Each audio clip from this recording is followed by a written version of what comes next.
इस वीडियो में हम लोग जानेंगे चैप्टर 7 के बारे में, यानी कि मिनरल्स और एनर्जी रिसोर्सेज जो कि इंडिया में अवेलेबल है। हम लोग स्टार्ट करेंगे, जानेंगे पहले कि मिनरल रिसोर्सेज क्या होता है, उसका क्लासिफिकेशंस जानेंगे। उसके बाद हम लोग आएंगे, फिर जानेंगे कि भारत में कहाँ कहाँ पे मेनली रिसोर्सेज उपलब्ध है, खास करके मिनरल रिसोर्सेज कहाँ कहाँ पे उपलब्ध है। फिर हम लोग जानेंगे कि फेरस मिनरल जैसे कि आयरन ओर वगैरह क्या होता है। फिर नॉन फेरस जैसे कि बॉक्साइट वगैरह क्या क्या होता है, बॉक्साइट, माइका, कॉपर। फिर हम लोग जानेंगे कि एनर्जी रिसोर्सेज जैसे कि कोल एनर्जी, जिससे कि एनर्जी जनरेट होता है, कोल, जियोथर्मल। फिर हम लोग नॉन कन्वेंशनल वाले में जाएंगे और जानेंगे कि जियोथर्मल एनर्जी क्या होता है, टाइड एनर्जी क्या होता है, विंड एनर्जी क्या होता है, सोलर एनर्जी क्या होता है और न्यूक्लियर एनर्जी क्या होता है। फिर आखिर में चैप्टर के अंत में हम लोग जानेंगे कि मिनरल रिसोर्सेज को कंजर्व क्यों करना चाहिए, क्या उससे फ़ायदा होगा और क्यों ये ज़रूरी है। तो चलिए स्टार्ट करते हैं। एक बात और कि मैं आपसे कुछ कुछ क्वेश्चन पूछूंगा इस चैप्टर के लेक्चर के बीच में, और आपको उन क्वेश्चंस को अगर आप चाहो तो नोट डाउन कर सकते हो और फिर अंत में आप कमेंट सेक्शन में उसका आंसर दे सकते हो, या फिर वीडियो पॉज करके उसका आंसर ढूंढ के कमेंट सेक्शन में मुझे भेज सकते हो। तो इसी बात पे हम लोग स्टार्ट करते हैं। सबसे पहले जानते हैं कि मिनरल क्या होता है। मिनरल का मतलब होता है किसी भी तरह का एक नेचुरल सब्सटेंस, एक नेचुरल चीज़ जो कि ऑर्गेनिक यानी कि कार्बन का हो या बिना कार्बन का हो, और जिसके पास एक डिफिनिट केमिकल और फिजिकल प्रॉपर्टी हो। मतलब या तो वो छूने से हम लोग को समझ में आए कि हाँ ये एक मिनरल है, या फिर उसका कोई केमिकल प्रॉपर्टीज़ हो जिससे कि हम लोगों को समझ में आए कि ये एक मिनरल है। ठीक है, दो तरह का मिनरल रिसोर्सेज होता है। पहला होता है मेटेलिक और दूसरा होता है नॉन मेटेलिक। मेटेलिक वाले में मेटल्स का उपलब्धता मिलती है और नॉन मेटेलिक वाले में मेटल्स का उपलब्धता नहीं मिलती है। अब मेटलिक वाले का अगर बात करें तो मेटलिक वाले में दो तरह का आता है। एक होता है फेरस यानी कि जिसमें आयरन का मात्रा हो, और दूसरा होता है नॉन फेरस जिसमें कि आयरन का मात्रा नहीं हो। फेरस वाले का एग्जांपल है आयरन, मैग्नीज एक्सेट्रा, और नॉन फेरस वाले में बॉक्साइट यानी कि अल्मुनियम का, फिर कॉपर। तो इन सब का एग्जांपल नॉन फेरस वाले में आता है। वहीं अगर बिना मेटल्स वाले का बात करें तो फ्यूल जैसे कि कोल हो गया, पेट्रोलियम, इस सब में तो मेटल का कोई भी चीज़ नहीं आता है। वहीं दूसरा में आ गया आपका लाइमस्टोन यानी कि चूना पत्थर, ग्रेफाइट जो कि नॉन मेटल है, फिर माइका। तो इस सब चीज़ों को हम लोग क्लासीफाई करते हैं मिनरल्स के रूप में। तो उसी चीज़ के बारे में यहाँ पर बताया गया है। अब हम लोग बात करेंगे भारतवर्ष में, मतलब कि भारत का जो क्षेत्रफल है उसमें मिनरल्स का डिस्ट्रीब्यूशन कहाँ कहाँ पर मेनली किस किस पर्टिकुलर एरिया में मेनली मिनरल्स मिलता है और मिनरल्स हम लोग वहाँ से निकालते हैं। तो मैक्सिमम या मोस्ट जो मिनरल्स मिलता है वो पेनिनसुलर प्लेट्यू में, यानी कि आपका महाराष्ट्र वाले रीजन में, महाराष्ट्र, गुजरात, झारखंड वाले रीजन में, तेलंगाना, आंध्र प्रदेश, कर्नाटका वाले रीजन में मोस्ट ऑफ मिनरल्स वहाँ उसी एरिया में मिलता है।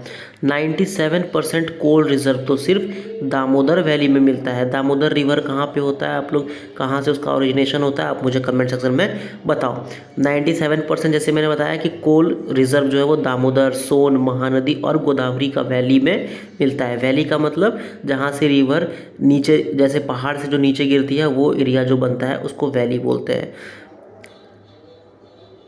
वहीं अगर पेट्रोलियम रिज़र्व का बात करें तो वो मेनली आपको असम में मिलेगा, मुंबई हाई में मिलेगा और गुजरात में भी देखने को मिलता है।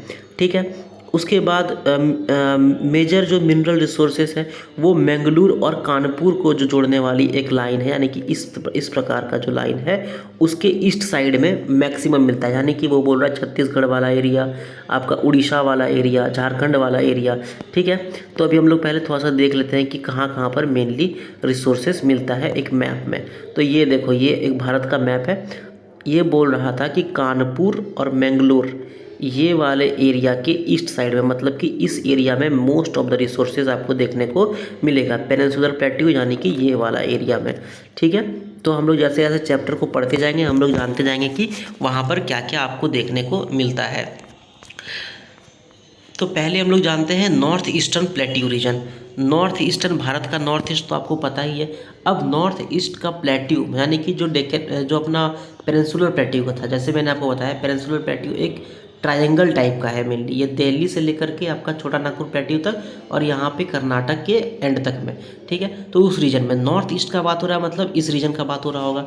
इस रीजन का बात यानी कि Chota Nagpur plateau, Orissa plateau, west Bengal और छत्तीसगढ़ वाले एरिया का ये बात कर रहा है। यहाँ पर आपको आयरन और मैंगनीज, बॉक्साइट और माइका देखने को मिलता है।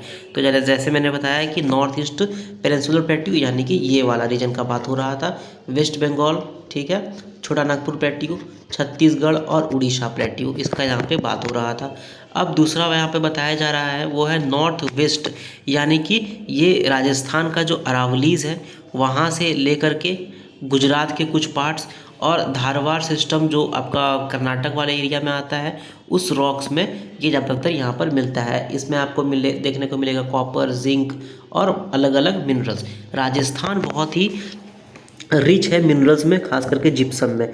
तो ये कौन सा बात हो रहा था, ये वाला रीजन, धारवाड़ वाला, आपका गुजरात वाला रीजन, अरावलीज ये वाला रीजन और इस रीजन का बात हो रहा था, ठीक है, नॉर्थ वेस्ट।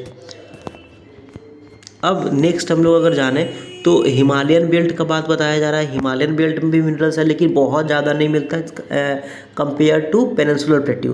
हिमालयन बेल्ट में मेनली क्या आपको देखने को मिलेगा, कॉपर, लीड, जिंक, कोबाल्ट और टंगस्टन, ठीक है। असम वैली में भी काफ़ी कुछ देखने को मिलता है और यहाँ पर तो आपको एक नेचुरल गैस का भी जगह देखने को मिलता है, खास करके यहाँ जिसका नाम है दिग्बोई हाई। तो मिनरल बेल्ट जब हिमालयाज़ का बात हो रहा था तो मेनली असम का वैलीज़, यहाँ पे ब्रह्मपुत्रा वैलीज़ वाला एरिया और ये वाला रीजन का बात हो रहा था। अब हम लोग थोड़ा विस्तार से बात करेंगे फेरस मिनरल्स और फिर हम लोग बात करेंगे नॉन फेरस मिनरल्स के बारे में। स्टार्टिंग में ही हमने बताया था फेरस मिनरल क्या होता है, जिसमें कि आयरन का कंटेंट ज़्यादा हो। जैसे कि आयरन का कंटेंट हो, ज़्यादा हो कम हो कोई फर्क नहीं पड़ता, बट हो। तो जैसे कि आयरन ओर हो गया, मैंगनीज क्रोमाइट हो गया, ये सब, ठीक है। अब पहले हम लोग बात करते हैं आयरन ओर का। भारत में सबसे ज़्यादा एक तरह से जो रिज़र्व है आयरन ओर का वो भारत में सबसे ज़्यादा है, खास करके पूरा अगर एशिया की बात करें तो। अब आयरन ओर दो टाइप में मिलता है भारत में, एक हेमेटाइट और दूसरा मैग्नेटाइट, ठीक है। भारत का जो आयरन ओर है उसको इंटरनेशनल मार्केट में काफ़ी इज्जत मिलता है और उसका काफ़ी डिमांड है। क्यों? क्योंकि यहाँ पे जो क्वालिटी है वो काफ़ी ज़्यादा सुपीरियर होता है। ये मेनली कहाँ पे आपको देखने को मिलेगा, नॉर्थ ईस्टर्न प्लेट्यू रीजन। अभी हम लोग जान गए नॉर्थ ईस्टर्न प्लेट्यू रीजन कहाँ पे था, ठीक है। 95 जो रिजर्व है आयरन का वो उड़ीसा, झारखंड, छत्तीसगढ़, कर्नाटका, गोवा, तेलंगाना, आंध्र प्रदेश और तमिलनाडु में ही देखने को मिलता है। बाकी जितने भी राज्य हैं जैसे कि उत्तर प्रदेश, बिहार, आपका मध्य प्रदेश, ये सब में बहुत कम आयरन रिजर्व देखने को मिलता है। उड़ीसा में खास करके उड़ीसा जो है उसमें सबसे ज़्यादा आयरन और रिजर्व देखने को मिलता है। तो उड़ीसा का खास करके अगर हम लोग बात करें तो उड़ीसा में आपको सुंदरगढ़, मयूरभंज और झार हिल्स जो है वहाँ पे आयरन और काफ़ी देखने को मिलता है। आप लोग एक मैप लो और वहाँ पे सुंदरगढ़ हिल, मयूरभंज, झार हिल्स कहाँ पे है उसको आप लोग लोकेट करो, ठीक है। और अगर हो सके तो आप उसका फ़ोटो खींच के कमेंट सेक्शन में कमेंट भी कर सकते हो। अगर इम्पॉर्टेंट माइंस मतलब जहाँ से वो आयरन ओर को निकाला जा रहा है उसका अगर बात करें तो जैसे कि उसका कुछ एग्जांपल है, गुरु महिसानी, सुलाईपेट, बादाम पहाड़, किरुबुरु और बोनाई, ठीक है।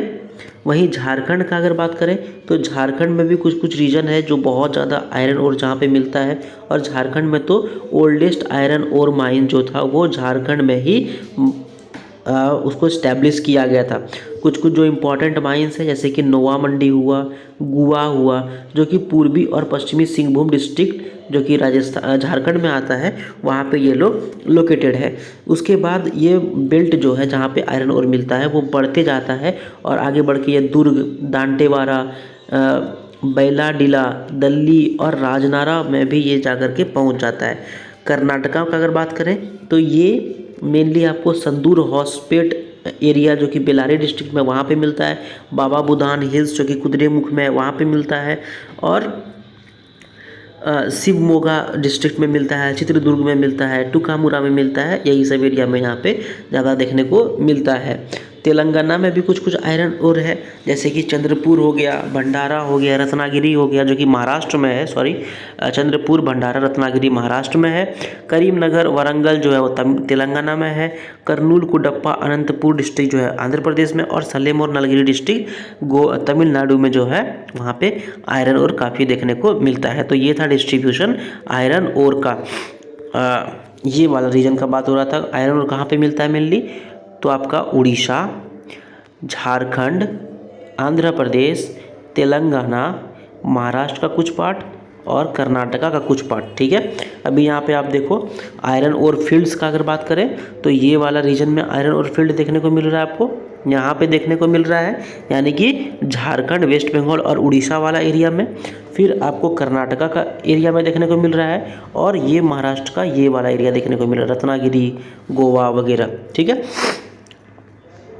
अब मैंगनीज़ का अगर बात करें तो मैंगनीज़ मेनली जो आयरन ओर का स्मेल्टिंग होता है उसके लिए यूज़ होता है, और ये एक रॉ मटेरियल है जिसके कारण कि आयरन ओर का जो स्मेल्टिंग है वो वहाँ पे इसको यूज़ किया जाता है। ठीक है, ये लगभग हर जियोलॉजिकल फॉर्मेशन, मतलब जब धरती बना था तो लगभग हर धरती में ये देखने को मिलता है। हालांकि ये धारवाड़ सिस्टम के साथ काफ़ी ज़्यादा एसोसिएटेड मिलता है। आपको पता है ना, अलग अलग सिस्टम है इंडिया में, जो रॉक फॉर्मेशन है उसका अलग अलग सिस्टम है, जैसे ये धारवाड़ सिस्टम, कुडप्पा सिस्टम है ना। उसके बाद अगर हम मैंगनीज़ का बात करें तो उसमें उड़ीसा जो है वो लीडिंग प्रोड्यूसर है, और अगर उड़ीसा का जो मेजर माइंस जहाँ से खुदाई हो रहा है मैंगनीज़ का, उसका अगर बात करें तो वो मेनली सेंट्रल पार्ट में बेस्ड है। और अगर कुछ कुछ नाम लें तो वो है बोनाई हो गया, केंदुझार हो गया, सुंदरगढ़ हो गया, गंगपुर हो गया, कोरापुट, कालाहांडी और बोलांगीर, जैसे कि यहाँ पर। ठीक है, मैंगनीज़ का अगर बात करें हम तो मैंगनीज़ आपको देखने को मिल रहा है सुंदरगढ़ में, केंदुझार में, उड़ीसा का केंदुझार, सुंदरगढ़, नागपुर, भंडारा, बालाघाट, ये सब आपका महाराष्ट्र में आ गया। शिवमोगा जो कि कर्नाटका में है। तो इन सब एरिया में मैंगनीज़ ज़्यादातर देखने को मिलता है। इन माइंस का लेकिन एक डिसएडवांटेज है।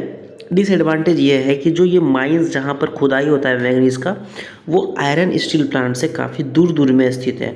ठीक है, इसलिए ट्रांसपोर्टेशन चार्ज बढ़ जाता है, और जितना अच्छी तरीके से इसका यूज़ होना चाहिए उतना अच्छी तरीके से इसका यूज़ नहीं हो पाता है। अभी हम लोग मैप में देख लेते हैं, जैसे कि यहाँ पे आयरन ओर का अगर माइन है, गुआ हो गया, केंदुझार हो गया, दुर्ग हो गया, तो आप देखो मैंगनीज़ कहाँ पे है, सुंदरगढ़, बालाघाट, कितना दूर दूर में है। तो इसलिए ट्रांसपोर्टेशन चार्ज एक्स्ट्रा बढ़ जाता है। इफ़िशियंटली ये जो आपका मिनरल है इसको हम लोग यूज़ नहीं कर पाते हैं। अब हम लोग आते हैं नॉन फेरस मिनरल्स पे, जिसमें कि आयरन नहीं है। तो पहला आता है बॉक्साइट। बॉक्साइट ओर है, ओर का मतलब होता है अलग अलग मिनरल्स उसमें मिल सकता है, अलग अलग चीज़ें उसमें मिल सकती है, लेकिन जो इम्पॉर्टेंट चीज़ है वो जो मिलता है वो है अल्मुनियम।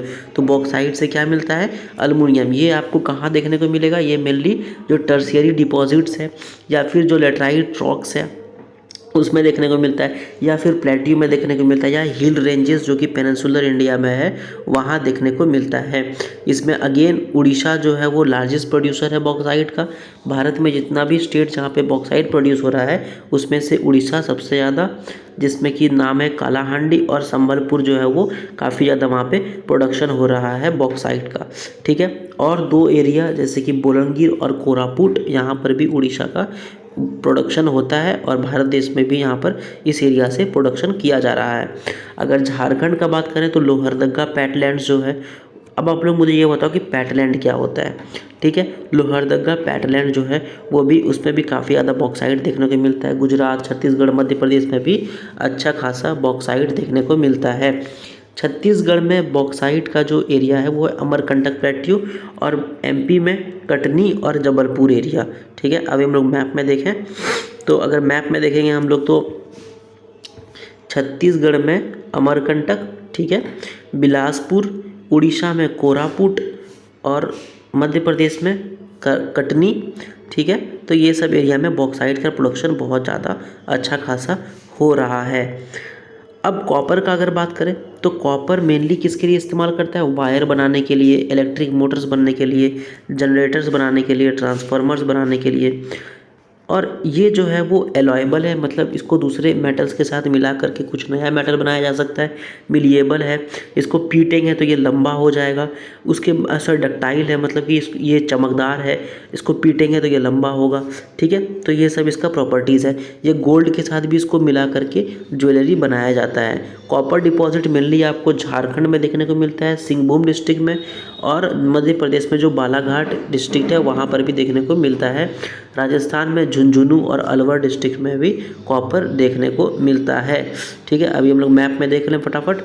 तो कॉपर का अगर हम बात करें तो आपका झारखंड में सिंहभूम और हजारीबाग, वहीं अगर राजस्थान का बात करें तो भीलवाड़ा, अलवर, खेतरी, उदयपुर, और मध्य प्रदेश में एक बालाघाट में भी देखने को मिलता है कॉपर। अब देखिए, बहुत सारा मिनरल फूल्स ऐसा होता है जिसको जो कि ज़रूरी होता है जिससे कि हम लोग इलेक्ट्रिसिटी बना सकें या पावर का जनरेशन कर सकें, जो कि एग्रीकल्चर में यूज़ हो, इंडस्ट्रीज़ में यूज़ हो, हम लोगों के लिए, कॉमन लोगों के लिए घर में यूज़ हो, या ट्रांसपोर्ट में यूज़ हो, या इकोनॉमी के अदर सेक्टर्स में यूज़ हो। तो जो मिनरल फ्यूल्स है, जैसे कि कोल हो गया, मतलब कोयला हो गया, पेट्रोलियम हो गया, नेचुरल गैस हो गया, या फिर न्यूक्लियर एनर्जी हो गया, तो इन सब को गिना जाता है एनर्जी रिसोर्सेज के तौर पे। ठीक है, अभी हम लोग जो पहले पढ़ रहे थे वो मिनरल्स था, उससे हम लोग पावर जनरेशन नहीं करते हैं। वो लोग क्या करते हैं, वो उन लोगों से हम लोग मैन्युफैक्चर कुछ करते हैं। ठीक है, लेकिन ये जो चीज़ें हैं जैसे कि कोयला, पेट्रोलियम, नेचुरल गैस, इन चीज़ों से हम लोग एनर्जी निकालते हैं, हम लोग इससे पावर बनाते हैं, इसलिए इसको एनर्जी रिसोर्सेज कहा जाता है। ठीक है, अब एनर्जी रिसोर्सेज में one of the most important आता है कोयला। कोयला तो सबसे ज़्यादा, एक तरह से फ़िलहाल के लिए तो सबसे ज़्यादा इम्पॉर्टेंट चीज़ है, जिससे कि हम लोग पावर बना रहे हैं, जिससे कि हम लोग इलेक्ट्रिसिटी बना रहे हैं। ठीक है, थर्मल पावर बनाते हैं, मतलब कि जिससे कोयला को जलाने से फिर हम लोग पावर बना रहे हैं, इलेक्ट्रिसिटी उत्पादन कर रहे हैं। ठीक है, आयरन ओर को स्मेल्ट करने के लिए कोयला का ज़रूरत पड़ता है, क्योंकि कोयला हम लोग फेंकते हैं तो उससे फिर आग बनता है, आग बनने से फिर वहाँ गर्मी होता है और फिर आयरन ओर को स्मेल्ट किया जाता है। ठीक है, उसके बाद कोयला का अगर बात करें हम लोग कि कोयला कहाँ कहाँ पे हुआ था, तो ये मेनली 2 जियोलॉजिकल एज में हुआ था। पहला गोंडवाना और दूसरा टर्शियरी। अगर गोंडवाना का बात करें तो गोंडवाना वाले में लगभग 90% या उससे ज़्यादा कोयला जो है वो इसी रीजन में पाया जाता है, गोंडवाना डिपॉजिट में पाया जाता है, और टर्शियरी में लगभग 10% पाया जाता है। ठीक है, भारत का जो कोयला है वो बहुत ज़्यादा बेहतर क्वालिटी का तो नहीं है, बट ये एक नॉन कोकिंग ग्रेड का है। ठीक है, ये भारत का जो कोयला है वो नॉन कोकिंग ग्रेड का है, और वो बिटुमिनस टाइप कोयला है। ठीक है, जो मेन गोंडवाना कोयला भारत में देखने को मिलता है, कोयला फील्ड, वो आपको झारखंड बंगाल का रीजन में देखने को मिलेगा। झारखंड बंगाल का रीजन में दामोदर वैली में देखने को मिलेगा। ठीक है, उसके बाद आपको देखने को मिलेगा रानीगंज में, झरिया में, बोकारो में, गिरिडीह और कर्णपुरा, जो कि आपका झारखंड में ही पड़ता है। ठीक है, झरिया जो है भारत का लार्जेस्ट कोयला फील्ड है। ठीक है, जो झरिया है वो लार्जेस्ट कोयला फील्ड है, और गोदावरी रिवर वैली है, महानदी रिवर वैली है, और सोन रिवर वैली है। आई थिंक मैप में देख लें एक बार फटाफट। ये देखो आप यहाँ पे बोकारो, झरिया, रानीगंज, सोन वाला वैली, दामोदर वाला वैली। ठीक है, दामोदर वाला वैली, तो इन सब जगहों पर कोयला फील्ड देखने को मिलता है। और ख़ास करके अगर हम लोग पूरे इंडिया का बात करें तो झारखंड, छत्तीसगढ़, वेस्ट बंगाल वाला रीजन, उड़ीसा वाला रीजन, यहाँ पे थोड़ा सा मध्य प्रदेश, महाराष्ट्र, आंध्र प्रदेश, तेलंगाना वाला रीजन, और ये नॉर्थ ईस्ट इंडिया, इस एरिया में मेनली जो आपको कोयला देखने को मिलता है। ठीक है, जैसे अभी हम लोग बात किए उड़ीसा का, अगर बात करें, अभी हम लोग झारखंड के बारे में जान गए, अब हम लोग उड़ीसा के बारे में अगर बात करें तो आपको कोरबा छत्तीसगढ़ में, तालचेर और रामपुर में देखने को मिलेगा। तेलंगाना का अगर बात करें तो सिंगारेनी, महाराष्ट्र का बात करें तो चंद्रवर्धा, कामठी, बंडेर, यहाँ से आपको देखने को मिलता है, और आंध्र प्रदेश में पंडूर में आपको देखने को मिलता है कोयला। ठीक है, उसके बाद यही अगर आसाम वाला बात करें तो आसाम वगैरह में आपको मिलेगा टर्शियरी कोल। वहाँ पे जो मिल रहा था वो था गोंडवाना कोल, वो लगभग 90% प्रोडक्शन हम लोग गोंडवाना कोल का ही करते हैं, और बाकी जो 8-10% बचता है वो टर्शियरी कोल होता है। तो असम, अरुणाचल प्रदेश, मेघालय, नागालैंड में जो कोयला मिलता है वो टर्शियरी कोल है। अगर हम लोग मेघालय की बात करें तो दरंगगिरी, चेरापूंजी, मौलोंग और लैंगरीन से हम लोग कोयला निकाल रहे हैं। वहीं अगर असम का बात करें तो मकूम, जयपुरा, नज़ीरा। ठीक है, और अरुणाचल प्रदेश का अगर बात करें तो वहाँ आपको नमचिक, नामपुख देखने को मिलता है, और जम्मू कश्मीर जो कि बहुत अच्छा यहाँ पे कोयला देखने को मिलता है, यहाँ पे एंथ्रासाइट कोयला देखने को मिलता है, ठीक है, तो वो कालाकोट में देखने को मिलता है। अब आप लोग मुझे ये बताओ कि कोयला का 3 प्रकार कौन कौन सा है, ठीक है। एक तो बता दिया गया है बिटुमिनस, एक और बता दिया गया है एंथ्रासाइट, और पहला कौन है वो बताओ, ठीक है। अब पेट्रोलियम का अगर बात करें तो क्रूड पेट्रोलियम मतलब कि जो एकदम कच्चा पेट्रोलियम जिसको बोलता है, उसके बारे में अगर बात करें तो वो हाइड्रोकार्बन्स का बना होता है, जो कि लिक्विड और गैसियस स्टेट में देखने को मिलता है, ठीक है। अलग अलग ग्रेविटी में वो अलग अलग, जैसे कि ज़्यादा ग्रेविटी होगा तो वहाँ पे वो लिक्विड, कम ग्रेविटी होगा तो वहाँ पर वो गैसियस स्टेट में देखने को मिलता है, ठीक है। उसके बाद ये पेट्रोलियम बहुत ज़्यादा इंपॉर्टेंट, आपको पता ही है ऑटोमोबाइल्स में, मतलब कि कार वगैरह बाइक वगैरह चलाने में पेट्रोल का इस्तेमाल हो रहा है, रेलवेज़ में इस्तेमाल हो रहा है, एयरक्राफ्ट में इस्तेमाल हो रहा है, रबर्स में इस्तेमाल हो रहा है, फर्टिलाइजर्स में इस्तेमाल हो रहा है, मेडिसिन्स में, वैसलीन्स में, ठीक है। तो इन सब चीज़ों में क्रूड पेट्रोलियम का इस्तेमाल हो रहा है। अब आप ये सोच रहे होगे कि वैसलीन में या फिर लुब्रिकेंट या वैक्स में पेट्रोलियम कैसे इस्तेमाल हो रहा है। इसमें पेट्रोलियम नहीं इस्तेमाल हो रहा है, इसमें क्रूड पेट्रोलियम, मतलब कि पेट्रोलियम को जब हम लोग डिस्टिलेशन करते हैं तो अलग अलग चीज़ें यहाँ से निकल के आती है और उस सब चीज़ों को हम लोग इस्तेमाल करते हैं, ठीक है। क्रूड पेट्रोलियम का बात करें तो वो मेनली टर्शियरी पीरियड में जो सेडिमेंट्री रॉक्स थे उसमें मिलता है हम लोगों को देखने को, ठीक है। और भारत में ONGC यानी कि oil and natural gas commission 1956 में इस्टेब्लिश किया गया था।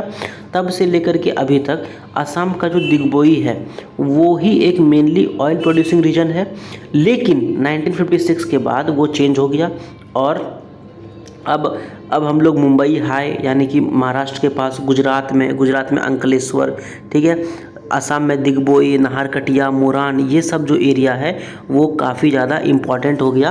क्रूड पेट्रोलियम को निकालने के लिए वो जगह काफ़ी ज़्यादा फेमस हो गया। वहीं अगर हम लोग गुजरात में बात करें तो कलोल, मेहसाना, नवगांव, कोशांबा, लुनेज, ठीक है। मुंबई का बात करें तो मुंबई हाई, तो यहाँ से हम लोग देखने को मिलता है हम लोग को कि क्रूड पेट्रोलियम हम लोग काफ़ी ज़्यादा इस्तेमाल कर रहे हैं। भारत में जो रिफाइनरीज़ है जिसमें कि क्रूड ऑयल को रिफ़ाइन करके पेट्रोल, असल में पेट्रोल बनाया जाता है, ठीक है, वो दो तरह का देखने को, दो टाइप का रिफाइनरी है भारत में। पहला है फील्ड बेस्ड, दूसरा है मार्केट बेस्ड। फील्ड बेस्ड यानी कि जहाँ से निकाला जाता है वहीं पर उसको ये किया जाता है और वो फील्ड के हिसाब से वहाँ पे इस्टेब्लिश किया जा रहा है रिफाइनरी। मार्केट बेस्ड जो मार्केट को भेजने के लिए, ठीक है, मतलब मार्केट के लिए, जैसे बरौनी जो है वो मार्केट बेस्ड एग्जाम्पल है, दिग्बोई जो है वो फील्ड बेस्ड एग्जाम्पल है। अब अगर नेचुरल गैस का बात करें तो 1984 में भारत गेल GAIL यानी कि आपका gas authority of India limited का स्थापना किया। उसके बाद से नेचुरल गैस को लोकेट करने का जो काम है वो काफ़ी तेज़ी से जारी है। अभी भी बहुत कम है भारत के पास और उम्मीद है कि आने वाले समय में हम लोग नेचुरल गैस का और एक्सट्रैक्शन कर पाएंगे। लेकिन जो फिलहाल अभी अपने पास है उसमें से ईस्टर्न कोस्ट, इंडिया का जो ईस्टर्न कोस्ट है वो काफ़ी ज़्यादा इंपॉर्टेंट है। तमिलनाडु, उड़ीसा, आंध्र प्रदेश वाले रीजन में काफ़ी देखने को मिलता है नेचुरल गैस। त्रिपुरा, राजस्थान और गुजरात और महाराष्ट्र का ऑफशोर यानी कि समुद्र वाले रीजन में भी काफ़ी अपने आप को ये जो नेचुरल गैस है वो देखने को मिलता है। अभी हम लोग मैप में फटाफट देख लें तो मैप का अगर हम लोग बात करें तो देखो, हम लोग अभी नेचुरल गैस का बात कर रहे थे तो ईस्ट कोस्ट का बात हो रहा था, ठीक है, ईस्ट कोस्ट का, ये वाला कोस्ट का बात हो रहा था। फिर मुंबई हाई यहाँ पे इस रीजन में ऑफशोर में, गुजरात में यहाँ पे, ठीक है। अब ऑयल रिफाइनरी का बात करें कि जहाँ पर क्रूड ऑयल आता है और वहाँ से रिफ़ाइन होकर के अलग अलग जाता है, उसका अगर बात करें तो वो आपको गुजरात में देखने को मिलता है, कोयलिया, जामनगर, वड़ीनगर, मुंबई में। फिर आपको असम में देखने को मिला, देखो दिग्बोई जो कि फील्ड बेस्ड था, नुमालगढ़, गुवाहाटी, आपका फिर बोंगाई गाँव, हल्दिया, बरौनी, मथुरा, इस एरिया में मथुरा, पानीपत, ये क्या है मार्केट बेस्ड, ये सप्लाई करने के लिए, ये क्या है मार्केट बेस्ड, ये सप्लाई करने के लिए, ठीक है। हल्दिया, विशाखापट्टनम, ततीपका, तो ये सब रीजन में क्रूड पेट्रोलियम को रिफ़ाइन करके अलग अलग जगह भेजा जाता है। ये सब जो था वो कन्वेंशनल था। अब नॉन कन्वेंशनल यानी कि विंड एनर्जी, सोलर एनर्जी, ठीक है, ये सब मेनली ख़त्म होने वाला है नहीं। नॉन कन्वेंशनल यानी कि जो जल्दी ख़त्म नहीं होगा, शायद वो हमेशा के लिए चलते रहेगा, जैसे कि सोलर हो गया, मतलब जो सूरज की रोशनी है वो कभी तो ऐसा नहीं है कि ख़त्म हो जाएगी हमेशा के लिए, ऐसा तो कभी नहीं हो सकता है। हाँ, कभी ना कभी तो होगा, बट वो अभी हम लोगों का जो पर्सपेक्टिव है उससे बाहर है। विंड एनर्जी, हवा तो हमेशा चलेगा।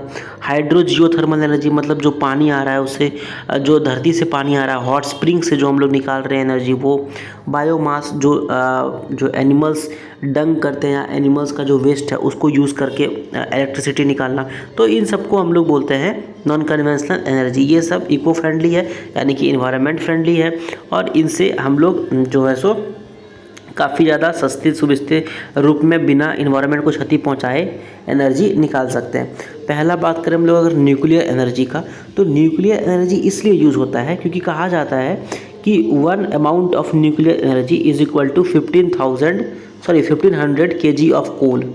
ठीक है, मतलब अगर न्यूक्लियर एनर्जी एक अमाउंट आप इस्तेमाल करोगे, उससे उतना ही इलेक्ट्रिसिटी निकलेगा जितना कि 1500 किलो कोयला जलाने से आपको निकलता है, यानी कि यूरेनियम।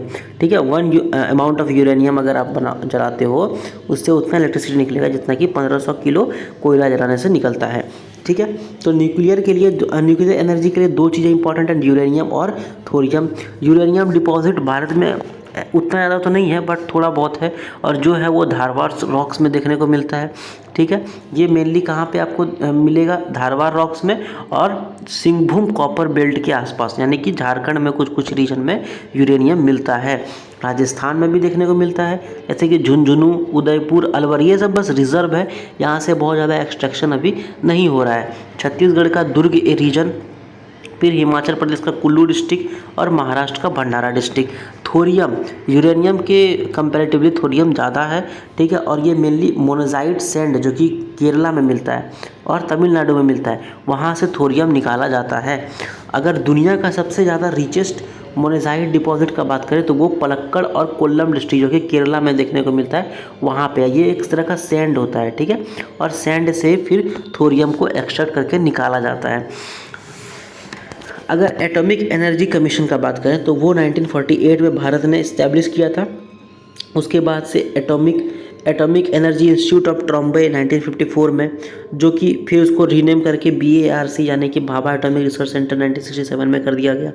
जो important nuclear power project Bharat में है वो तारापुर महाराष्ट्र में है, कोटा में है, कलपक्कम जो आपकी तमिलनाडु में है, नरोरा जो उत्तर प्रदेश में, कैगा जो कर्नाटका में, और काकरापड़ा जो कि गुजरात में है। इसका मैप नहीं दिया हुआ है, सो आप लोग मैप में इसको लोकेट कर सकते हो। ठीक है, ये एक आपका होमवर्क रहा कि आप लोग इसको मैप में लोकेट करो, क्या क्या चीज़ों को लोकेट करना है, तारापुर, कोटा, कलपक्कम, नरोरा, कैगा और काकरापड़ा। ठीक है, सोलर एनर्जी तो बहुत क्या ही बताएं इसमें कि सूरज का रोशनी तो इंडिया में लगभग बहुत अच्छा खासा पड़ता है। इंडिया तो एक तरह से ट्रॉपिकल सब ट्रॉपिकल कंट्री है। ठीक है, तो यहाँ पे बहुत ज़्यादा पड़ता है। ऐसा एस्टिमेट किया गया है कि भारत में करीबन 3000 आवर ऑफ सोलर रेडिएशन जो है वो होता है हर साल। ठीक है, तो इसको अगर हम लोग टैप करेंगे तो बहुत ज़्यादा इलेक्ट्रिसिटी होगा, और अगर फुल्ली हम लोग इसको टैप कर लिए, मतलब कि इस एनर्जी से अगर हम लोग फुल्ली पावर बनाना शुरू कर दिए तो कोयला का कोई ज़रूरत हम लोग को नहीं पड़ेगा।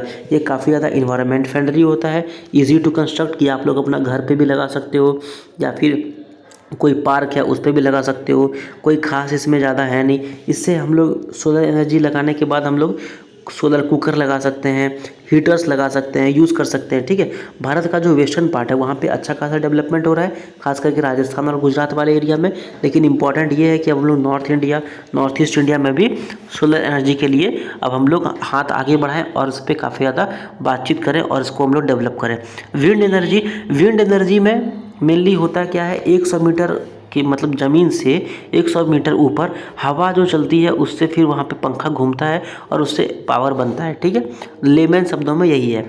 तो यहाँ पे विंड मेनली इस पे क्या होता है कि हमेशा हवा चलती रहेगी। ठीक है, खास करके उसको एक पर्टिकुलर स्पीड चाहिए, 30 किलोमीटर या 25 किलोमीटर का एक पर्टिकुलर स्पीड चाहिए, तो उस पर अगर हवा चलेगी तो विंड एनर्जी बनेगा। लेकिन विंड एनर्जी के लिए कुछ प्रॉब्लम्स है कि उसके लिए बहुत बड़ा एरिया चाहिए, खाली एरिया, बहुत बड़ा खाली एरिया जहाँ पे बहुत सारा विंड फार्म या फिर विंड मिल्स लगाया जा सकता है। उसके बाद फिर विंड एनर्जी को प्रोड्यूस किया जा सकता है। मॉनसून विंड इसके लिए काफ़ी ज़्यादा हेल्पफुल हो सकता है। ट्रेड विंड्स काफ़ी हेल्पफुल हो सकता है। इंडिया में राजस्थान, गुजरात, महाराष्ट्र वाले रीजन में अच्छा खासा अब धीरे धीरे विंड एनर्जी को प्रमोशन मिल रहा है, और गवर्नमेंट बोल रही है कि 2030 तक कुछ 30 गीगावाट हम लोग को प्रोडक्शन करना है विंड एनर्जी से। ठीक है। टाइडल एंड वेव एनर्जी, मतलब जो टाइड्स आता है समुद्र में, उससे हम लोग पावर को प्रोड्यूस करें तो बहुत ज़्यादा इसके लिए भी चांस है भारत में। भारत का लंबा कोस्ट लाइन है, आंध्र प्रदेश हो गया, तमिलनाडु वाला रीजन हो गया, केरला वाला रीजन हो गया, यहाँ पे हम लोग टाइडल एनर्जी और वेव एनर्जी से हम लोग पावर को जनरेट कर सकते हैं। जियोथर्मल एनर्जी का बात करें तो जियोथर्मल एनर्जी का मतलब जो धरती के अंदर से जो गर्म ऊष्मा है, जो हीट है, उसको टैप करके हम लोग पावर बना सकें। तो इसके लिए हॉट वाटर्स का इस्तेमाल किया जाता है, जो गीज़र वेल्स या फिर हॉट स्प्रिंग से निकलता है, उसको यूज़ करके हम लोग उस गर्मी जो उसके पास हीट है, उससे हम लोग पावर बना सकते हैं। ठीक है। भारत में अभी एक हिमाचल प्रदेश के मणिकरण में एक जियोथर्मल प्लांट के लिए मंजूरी मिली है। अब देखो वो कब बन के आता है और उससे हम लोग क्या क्या हासिल कर पाते हैं। ठीक है। एक थोड़ा सा आपके लिए ट्रिविया है कि यूएसए में 1890 में ही इस चीज़ को टैप कर लिया गया था, और वहाँ से इस चीज़ से फिर एनर्जी बनना शुरू हो गया। अब बायो एनर्जी का बात करें तो बायो एनर्जी तो बहुत अच्छा चीज़ है। मतलब कि जो हम लोग का ये है लाइव स्टॉक है, जैसे कि काव हो गया, बफेलो हो गया, गोट हो गया, इन सब का जो रेसिड्यू बचा, इन सब का जो वेस्ट है, इवन इंसान का जो वेस्ट है, इन सब चीज़ों को हम एक बहुत बड़े पॉन्ड टाइप का बहुत बड़ा एरिया में इसको रख लें, और इससे फिर हम लोग फर्मेंटेशन वगैरह करके इससे फिर हम लोग पावर को जनरेट कर सकें। ठीक है। एक ऐसा ही प्रोजेक्ट जो है वो दिल्ली का ओखला रीजन में उसका जो म्युनिसिपल कॉरपोरेशन है वो कर रहा है। इसको हम लोग आसान शब्दों में बोलते हैं वेस्ट टू एनर्जी, मतलब जो वेस्ट है उसको एनर्जी बना दें। ठीक है। अब बात करते हैं हम लोग कंजर्वेशन ऑफ मिनरल रिसोर्सेज, खास करके ऐसा रिसोर्सेज जो कि ख़त्म होने वाला है, जैसे कि कोयला हो गया, फिर आपका पेट्रोलियम हो गया, नेचुरल गैस हो गया। ये सब बहुत ज़्यादा इन्वायरमेंट को पॉल्यूट करता है, इन्वायरमेंट का प्रॉब्लम देता है, क्लाइमेट चेंज बढ़ाता है। इन सब चीज़ों को यूज़ नहीं करना चाहिए, ऐसा अब हम लोग को समझ में आया है ये बातें।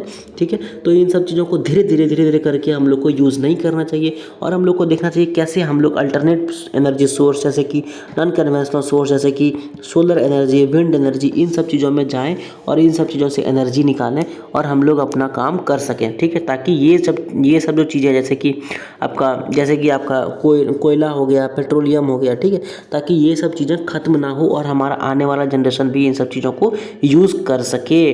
तो ये सब चीज़ें थी कुछ इस चैप्टर में। मैंने आपसे बहुत सारे क्वेश्चंस पूछे हैं, आई होप कि आप लोग उनका आंसर दोगे।